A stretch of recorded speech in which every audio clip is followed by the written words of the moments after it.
सभी साथियों को नमस्कार। कमल जी क्लासेस में एक बार फिर आपका स्वागत है। उत्तराखंड प्रवक्ता स्क्रीनिंग परीक्षा के संदर्भ में हम लोग प्रैक्टिस सेट कर रहे हैं। आज हम सामान्य ज्ञान के अंतर्गत प्रैक्टिस सेट 4th लेकर आए हैं। आज के प्रैक्टिस सेट में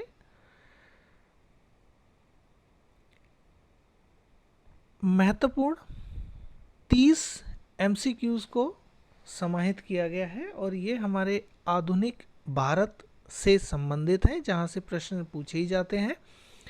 तो बिना किसी देरी के शुरू करते हैं आज का वीडियो। लेकिन आज के वीडियो को प्रारंभ करने से पहले आप लोगों से एक हम्बल रिक्वेस्ट है, निवेदन है कि अगर अभी तक आप चैनल पर नए हैं तो कृपया चैनल को सब्सक्राइब कर लें, साथ में लगे बेल आइकन को प्रेस कर दें, जिससे चैनल पर अपलोड होने वाले किसी भी वीडियो की जानकारी सबसे पहले आपको मिल सके। अगर वीडियो पसंद आए तो वीडियो को लाइक करें, अपने दोस्तों में शेयर करें और कमेंट के माध्यम से हमें अवगत कराएं कि हमारा चैनल आपकी स्टडी में कितना मददगार साबित हो रहा है। तो आइए बिना किसी देरी के शुरू करते हैं हम आज का वीडियो। आज के वीडियो का जो हमारा पहला क्वेश्चन है वो है 1857 ईस्वी का विद्रोह लखनऊ में किसके नेतृत्व में आगे बढ़ा था। तो ऑप्शंस हैं, option A Begum Hazrat Mahal, option B Tatya Tope, option C Rani Lakshmibai और ऑप्शन डी नाना साहेब। तो यहाँ लखनऊ में जो 1857 का विद्रोह था वो बेगम हजरत महल के नेतृत्व में आगे बढ़ा था। Option A is the right answer रहेगा। यहाँ पे तात्या टोपे और नाना साहेब इन लोगों के नेतृत्व में कानपुर से 1857 का विद्रोह आगे बढ़ा था और रानी लक्ष्मीबाई के नेतृत्व में झांसी से 1857 का विद्रोह आगे बढ़ा था। वर्तमान क्वेश्चन का आंसर ऑप्शन ए होगा। दूसरा है प्रश्न संख्या, कहते हैं रानी लक्ष्मीबाई को अंतिम युद्ध में सामना करना पड़ा था। तो रानी लक्ष्मीबाई को अंतिम युद्ध में कैप्टन ह्यूरोज का सामना करना पड़ा था। Option C is the right answer. और रानी लक्ष्मीबाई ने झांसी से 1857 के विद्रोह या 1857 की क्रांति का नेतृत्व किया था। झांसी में 1857 में जो विद्रोह था वो 4 जून 1857 को प्रारंभ हुआ था और 3 अप्रैल 1858 को समाप्त हो गया था। नेक्स्ट है क्वेश्चन नंबर 3, निम्न में से कौन इलाहाबाद में 1857 ईस्वी के संग्राम के नेता थे। तो इलाहाबाद से Liaquat Ali, option D is the right answer. Liaquat Ali 1857 की क्रांति के नेता थे और यहाँ जून 1857 में विद्रोह प्रारंभ हुआ और 1858 में समाप्त हो गया और कर्नल नील ने यहाँ पे 1857 की क्रांति का दमन किया था। नेक्स्ट है क्वेश्चन नंबर 4, कहता है 1857 ईस्वी के संघर्ष में भाग लेने वालों सिपाहियों की संख्या सर्वाधिक कहाँ से थी। तो यह अवध से थी। 1857 ईस्वी की क्रांति में सबसे ज़्यादा सिपाही जो थे वो अवध से भाग लेने वाले थे। Option B is the right answer. Next है हमारा क्वेश्चन नंबर 5, कहता है निम्न में से किसे रामचंद्र पांडुरंग के नाम से जाना जाता है। तो रामचंद्र पांडुरंग के नाम से तात्या टोपे को जाना जाता है। Option B is the right answer. और यहाँ पूछ लिया जाता है कि नाना साहिब को, तो नाना साहिब को धुंधु पंत नाम से भी जाना जाता है और इन दोनों लोगों ने 1857 की क्रांति का जो नेतृत्व है वो कानपुर से किया था और कानपुर में 1857 की क्रांति के प्रमुख नेतृत्वकर्ता ये दोनों लोग ही थे। नेक्स्ट है क्वेश्चन नंबर 6, कुंवर सिंह 1857 ईस्वी के विद्रोह के एक प्रमुख नायक थे, वह निम्नलिखित में से किससे संबद्ध थे। तो कुंवर सिंह जगदीशपुर बिहार से संबद्ध थे, जिन्होंने 1857 ईस्वी की क्रांति का नेतृत्व किया और जगदीशपुर बिहार में 12 जून 1857 ईस्वी में आंदोलन प्रारंभ हुआ और दिसंबर 1858 में आंदोलन की समाप्ति हो गई थी। नेक्स्ट है क्वेश्चन नंबर 7, प्रश्न संख्या 7 की हम बात कर रहे हैं। 1857 ईस्वी का विद्रोह फैजाबाद में किसके नेतृत्व में हुआ। तो फैजाबाद में मौलवी अब्दुल्ला के नेतृत्व में हुआ था। ऑप्शन सी सही उत्तर होगा प्रश्न संख्या 7 के लिए। नेक्स्ट है क्वेश्चन नंबर 8, कहता है बंकिम चंद्र चटर्जी के प्रसिद्ध उपन्यास आनंद मठ का कथानक आधारित है।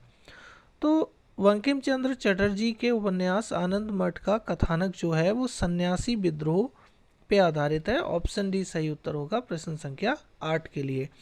और सन्यासी विद्रोह क्या था यह थोड़ा सा बता दें। यह विद्रोह बिहार और बंगाल के क्षेत्र में प्रारंभ हुआ था और केना सरकार इसके प्रमुख नेता थे। और सन्यासी विद्रोह 1736 ईस्वी से 1800 ईस्वी तक चला था। तो बंकिम चंद्र चटर्जी के उपन्यास आनंद मठ का कथानक जो है वो सन्यासी विद्रोह पर आधारित था। नेक्स्ट है क्वेश्चन नंबर 9। कहता है फकीर विद्रोह का नेतृत्व निम्न में से किसने किया था। तो फकीर विद्रोह का नेतृत्व मजनू शाह ने किया था। ऑप्शन सी सही उत्तर होगा प्रश्न संख्या 9 के लिए। और यह विद्रोह जो है 1776 और 1777 ईस्वी में चलाया गया था और इसका जो प्रमुख क्षेत्र था वो बंगाल था। नेक्स्ट है क्वेश्चन नंबर 10। पागलपंथी विद्रोह किस क्षेत्र में हुआ था। तो पागलपंथी विद्रोह जो है वो असम क्षेत्र में हुआ था। ऑप्शन ए सही उत्तर होगा प्रश्न संख्या 10 के लिए। और यह 1825 से 1827 ईस्वी में चला और टीपू शाह इसके प्रमुख नेता थे। नेक्स्ट है क्वेश्चन नंबर 11। निम्न में से कौन रामोली विद्रोह का नेता था। तो रामोली विद्रोह के नेता जो है वो चितर सिंह थे। ऑप्शन सी सही उत्तर होगा प्रश्न संख्या 11 के लिए। और रामोली विद्रोह 1822 से 1829 ईस्वी के बीच में चला और इसका जो क्षेत्र था वो पश्चिमी घाट था।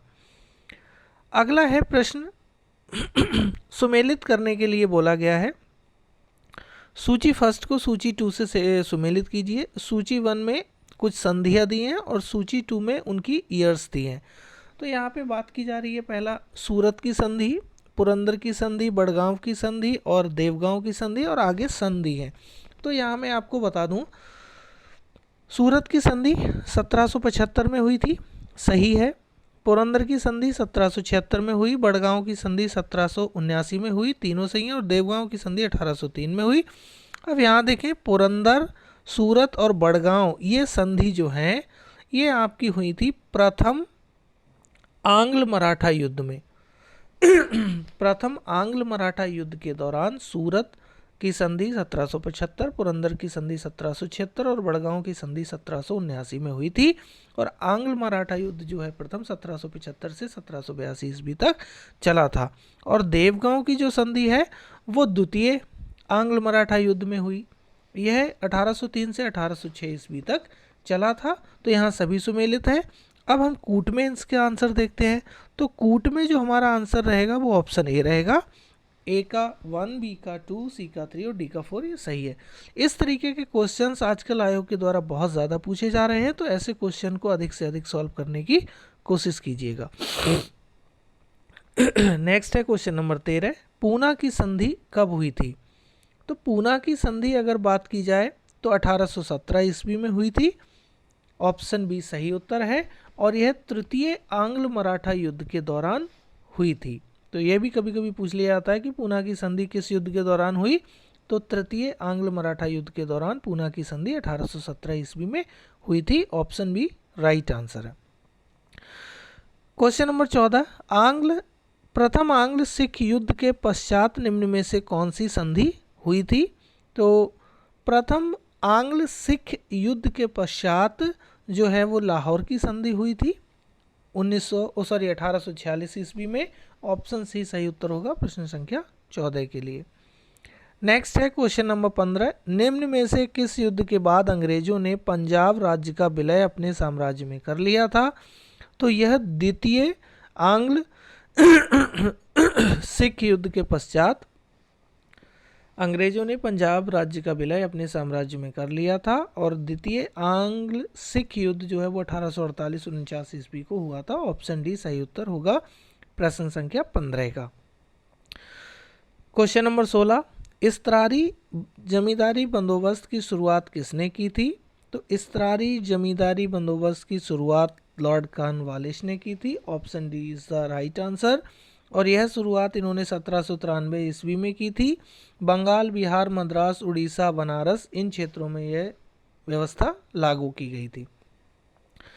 अगला है क्वेश्चन नंबर 17। स्थायी बंदोबस्त भारत में किन भागों में लागू किया गया था।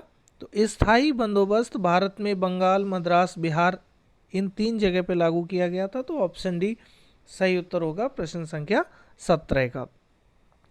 क्वेश्चन नंबर 18 है, भारत में रैयतवाड़ी बंदोबस्त की शुरुआत सर्वप्रथम कहाँ की गई थी? तो रैयतवाड़ी बंदोबस्त की शुरुआत जो है वो सर्वप्रथम तमिलनाडु में शुरू की गई थी। ऑप्शन ए सही उत्तर होगा। और तमिलनाडु के 12 महल में 1792 ईस्वी में इस बंदोबस्त की शुरुआत की गई थी। अगला है क्वेश्चन नंबर 19, रैयतवाड़ी बंदोबस्त व्यवस्था का जनक किसे माना जाता है?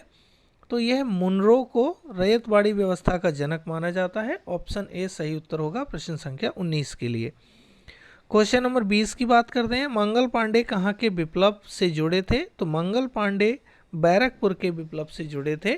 ऑप्शन ए सही उत्तर होगा। और मंगल पांडे को ही 1857 की क्रांति का उद्घोषक और प्रथम स्वतंत्रता संग्राम सेनानी कहा जाता है। Option A is the right answer.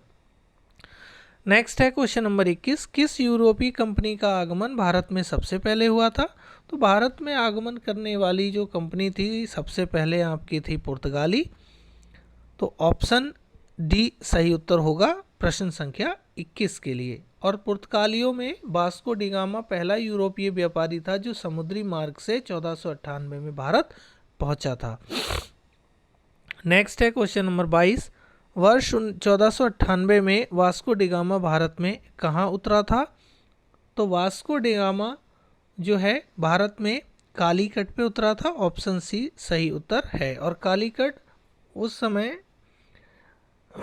एक प्रमुख बंदरगाह था। नेक्स्ट है क्वेश्चन नंबर 23, पुर्तगालियों ने 1503 ईस्वी में भारत के किस स्थान पर अपनी प्रथम व्यापारिक कोठी स्थापित की थी? तो यह इन्होंने स्थापित की थी कोचीन में। ऑप्शन सी सही उत्तर होगा। पुर्तगालियों ने 1503 ईस्वी में कोचीन में अपनी प्रथम व्यापारिक कोठी स्थापित की थी और जिसका नाम इन्होंने रखा था एस्तांदो द इंडिया।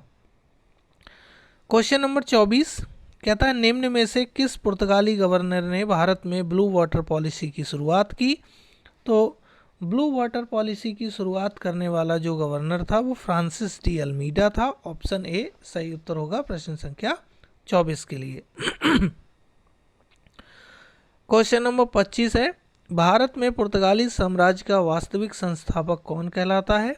तो वास्तविक संस्थापक अल्बुकर्क को कहा जाता है। फ्रांसिस डी अल्बुकर्क पुर्तगाली साम्राज्य का भारत में वास्तविक संस्थापक माना गया है। ऑप्शन बी सही उत्तर होगा प्रश्न संख्या 25 के लिए। क्वेश्चन नंबर 26 की बात करते हैं, डच ईस्ट इंडिया कंपनी की स्थापना कब हुई थी? तो डच ईस्ट इंडिया कंपनी की स्थापना जो है वो आपकी 1602 ईस्वी में हुई थी। ऑप्शन सी सही उत्तर होगा प्रश्न संख्या 26 के लिए। और डचों ने अपनी पहली फैक्ट्री जो है वो मसूलीपट्टनम में स्थापित की थी। अगला क्वेश्चन यही पूछ लिया गया है कि भारत में डचों की पहली फैक्ट्री 1605 ईस्वी में कहाँ स्थापित हुई? तो अभी मैंने इसकी व्याख्या में बताया, मसूलीपट्टनम में पहली फैक्ट्री स्थापित हुई। ऑप्शन सी सही उत्तर होगा। अगला है क्वेश्चन नंबर 28, थल मार्ग से भारत आने वाले प्रथम ब्रिटिश यात्री कौन थे? तो ये आपके जॉन मिल्डेन हॉल थे जो थल मार्ग से भारत में 1599 ईस्वी में सर्वप्रथम आए थे। Option D is the right answer for question number 28। अगला है क्वेश्चन नंबर 29, भारत में अंग्रेजों ने अपनी पहली फैक्ट्री कहाँ पर खोली थी? तो अंग्रेजों ने पहली फैक्ट्री अपनी जो है वो सूरत में खोली थी। ऑप्शन बी सही उत्तर होगा प्रश्न संख्या 29 के लिए। और 1608 ईस्वी में इन्होंने पहली फैक्ट्री खोली थी और ईस्ट इंडिया कंपनी की स्थापना 1600 ईस्वी में हुई थी। इसके बाद इस वीडियो का लास्ट क्वेश्चन है क्वेश्चन नंबर 30, कहता है फ्रेंच ईस्ट इंडिया कंपनी की स्थापना कब हुई थी? तो फ्रेंच ईस्ट इंडिया कंपनी की स्थापना 1664 ईस्वी में हुई थी। ऑप्शन बी सही उत्तर होगा। और यह फ्रांसीसी सम्राट लुई 14 के शासनकाल में इसकी स्थापना हुई थी। तो फ्रेंड्स, आज के वीडियो में हमने 30 मोस्ट इम्पॉर्टेंट MCQs आधुनिक भारत से सम्मिलित किए। इनमें से बहुत सारे प्रश्न ऐसे हैं जो अक्सर प्रतियोगी परीक्षाओं में पूछे जाते हैं। तो कृपया इस तरीके के प्रैक्टिस सेट को आप ज़्यादा से ज़्यादा हल करते रहिए। चैनल पे प्रतिदिन आपको जितने भी सेक्शंस हैं, चाहे वो शिक्षण अभिरुचि हो, चाहे वो उत्तराखंड सामान्य ज्ञान हो, चाहे सामान्य हिंदी हो, या फिर आपका सामान्य ज्ञान हो, इनसे रिलेटेड प्रैक्टिस सेट आपको प्रतिदिन मिलते रहेंगे। मिलते हैं आपसे नेक्स्ट वीडियो में, तब तक के लिए नमस्कार।